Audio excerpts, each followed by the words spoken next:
One of the areas, the curriculum areas of a Montessori classroom is all about the exploration with the senses. Children are taking in information with their senses all the time, and we want to help them order their senses, make sense of it, logically understand differences in size, texture, height, weight, temperature.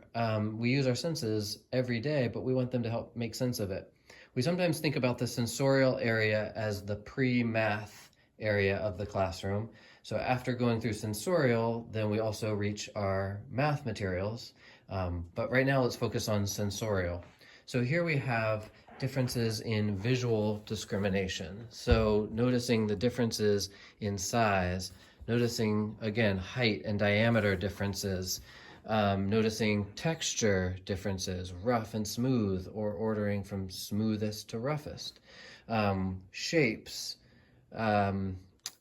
feelings of touch, color, and then we get into more advanced work like geometric solids, three-dimensional shapes.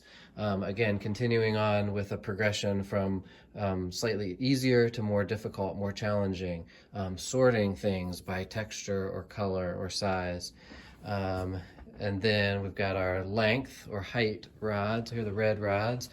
And then we get into working with more complex geometry. So working with triangles to construct other shapes. Have our cubes and our color boxes and our touch tablets and our smelling bottles.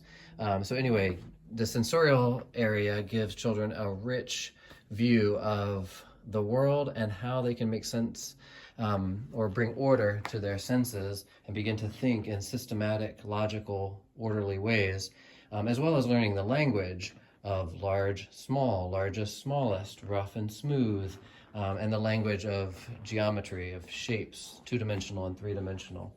And then that all builds their mathematical mind that prepares them for understanding how to quantify those patterns and the order in the world.